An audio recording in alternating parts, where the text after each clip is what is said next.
But what we're also doing at the top of the show, I was just talking about this, food delivery giants in the news. And yes, there are concerns around the findings of the Competition Commission around food delivery giants Zomato and Swiggy. But also beyond that, we're talking about FSSAI. Now, the Food Safety and Standards Authority has had a meeting with some of the e-commerce and Q-Commerce players. And they're talking about issues related to food safety standards, violations, mislabeling. So let's just put this in context. What's at stake over here? Rekha Agarwal is a consumer advocate and she's joining us to shed more light on this. Rekha, it's always a pleasure getting you on the show. Thanks very much for joining us. But do tell us, from your perspective, how warranted are the kind of scrutinies that the government agencies are doing with several of these e-commerce and, well, digital commerce players? I see, ultimately, as I've always been talking as a consumer rights activist, yes, that the interest and the aim of the government is to ensure that the common man's rights are protected. The government is not here to see that whether the companies make money or not, or what kind of profits that they are generating. If the interest of the common man is jeopardized in any manner whatsoever, any stakeholders, whether it is the kirana shops or whether it is the small shops, if the business is going to be affected, and if the consumer doesn't get his value for money, then the government is going to put the heat. The regulatory authorities are going to put the heat on the Q-commerce giants. We have to have a level playing field for the common man. So yes, Rekha Agarwal, while I take the point, there are issues related to running of these businesses. When you say that things that affect consumers, which are these that you think need to be highlighted at this stage when it comes to these businesses? The most important thing is that there has to be accountability. And very often these big giants, they can just walk away with anything at all, because what they're interested in is the figures, that they want profits to be there. But what the consumer wants is that he should get value for money. There should not be deficiency in service.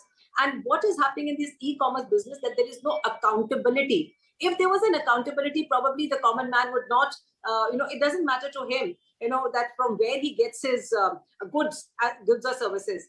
But whenever he feels that he's shortchanged in any manner, if there is a monopoly, if there is, this what we call an unfair trade practice, or if he's not, if he feels that the common man feels that there's a deficiency in the object that he has purchased, then there is nobody he can go and speak to. Wouldn't you say, Rekha, just to play the devil's advocate, that the accountability was much less when you were when consumers were relying on the corner stores and the kiranawalas? At least there was a direct communication. If you buy direct communication between the consumer and the kiranawalas, you're saying? Yeah. Now what has happened that if the consumer felt that he's been shortchanged, at least he could voice his opinion or voice his grievance immediately to the kirana shop, that look, I have purchased this good, and this was not up to the mark. Of course, it is quite possible that the kirana shop might say, look, I have not manufactured it, the manufacturer is responsible for it. But what happens in these, in the e-business, in the e-commerce, that there is no face, there is no body that you can talk to. You're talking to a faceless computer, you're talking to a faceless mobile. So all that you do is you tick, tick, tick, and you register your complaint. Now, whether you will ever have any answer to your complaint, whether there'll be any answerability, whether there'll be any accountability, that remains a dream. So I have not been able to express my grievance. But isn't there a forum for redressal of such complaints? We are seeing a company like Ola Electric face the kind of scrutiny that it is because of mounting consumer complaints. Isn't that happening as well? Yes, and now we have what are called the Consumer Courts in the Consumer Act 2019, Consumer Protection Act 2019 is there to take care of any problem that any consumer has, where he can complain regarding deficiency of service A, B, regarding unfair trade practice. So that the courts are always there. You don't even need a professional lawyer to argue your case. And more than that, the government has started a movement which is called the Jago Grahak Jago. The government wants, the consumer industry wants that the consumer himself should be aware of what his rights are. and therefore he must himself be vigilant. You just cannot be sitting back and expecting that the stakeholders are going to take care of you. Yes. So therefore you can now make a complaint, even that you just mentioned about Ola. Yes. So you can make a complaint even online. Indeed. That forum is there. Right. So the forum exists, the laws do Yes, exist. exactly. So Yes. in that sense, there is a level playing field when you But talk if about you- whether you talk about but offline if you- or online businesses. Yes, but that online complaint often, just is gathering dust. You may not get a reply for quite some time. But you have a forum to go to. You do have a forum. I'm not denying that there is a forum. But sometimes, it just depends upon the level of the complaint that you have. For a small complaint, you would not like to go rushing, to the, e-com, filing a consumer complaint, whether it is an e-dakhil complaint or whether it is the Jago, Grahak Jago, movement that is there. But I do feel that ultimately, whether it is, I'm not at all against the e-commerce companies, Aren't consumers getting better served, Rekha? Aren't consumers getting better served when the kirana is actually coming home with the touch of a phone button? Because such companies are there like Blinkit and all providing service immediately. Yes, but whether the quality is being delivered or not, that is a second question. That's a moot point. Right. You get service, but sometimes the quality gets compromised. Right.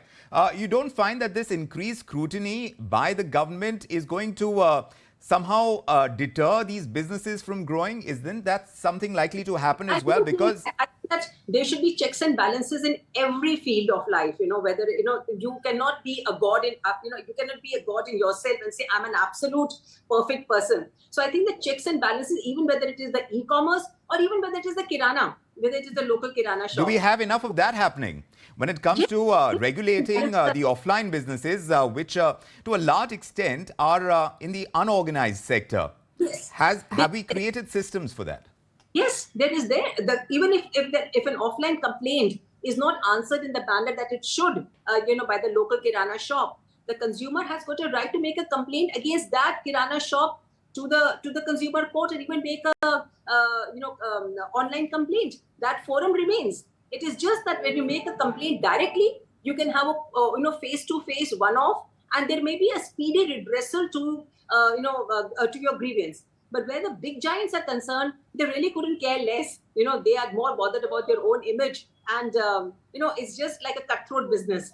So I just think that I'm not at all favoring either the kirana shops or against the e-commerce. I do realize that in a booming economy, we have to move forward. We have to move with the times. But as I said, to each his own. I may be happy with e-commerce, with a big e-commerce company, and buy my grocery from the e-commerce company. But my maid servant may not be willing to do that. She may be more happy going to the just wait. She may be more happy going to the local kirana shop. So that problem remains. The maid servant is not happy. She's not. Right. Yes. But Rekha, don't you find that this kind of movement that we are seeing, as far as consumer activism is concerned, something that you have represented in the past, as you see digital commerce grow to a large extent, isn't that getting that much more impetus? Because again, you're talking about the power of the phone in your hand, and you are able to perhaps fight your battle, so to speak, through the phone itself. Hasn't that also become that much easier? And shouldn't the government try and promote that much more? For the computer savvy person and the people who have the means, not everybody owns a smartphone, not everybody has a computer. So yes, the government is making efforts. As I said, the government is trying to balance out the small shopkeepers as well as the e-commerce companies. You said you're not favoring the kiranawalas. Do you think the government is doing that? No, not at all. No. I don't think that the government is only trying to see that there is a level playing field, and that the big giants do not eat up the small people in the market. The small shops, which are there in, the small gullies and nukkars, they should also be allowed to flourish, because they have a customer, market of their own. Their clientele is a different kind of clientele. You would be amazed, to know that once, I have never purchased, whenever I purchased a loaf of bread, it has been a loaf of bread in total. I'd go and buy a loaf of bread. But I was surprised when I once I had to go for some work to a slum area, for some social service work. I was surprised to see small shops over there which were even selling 2 slices of bread, 1 slice of bread. Here we go and buy dal, we go and buy dal by the kilo. There they were selling, the raw lentils, moong ki dal. 1 katori of dal was being sold. So there is a different kind of clientele, the different kind of customer market for these small shops, and they cannot be allowed Rekha, to be my larger question is this. As our market grows, as we evolve as an economy, shouldn't the government allow more of the market forces to settle and decide the direction in which growth needs to happen? Yes, see, I'm perfectly, in favor of the market growing and the government, providing a better, a better playing ground for such big stakeholders. But at the same time, as I've been saying continuously, have checks and balances for everybody. The fundamental right to have to run a profession and trade, which is there under the constitution, that is there for the kiranawala.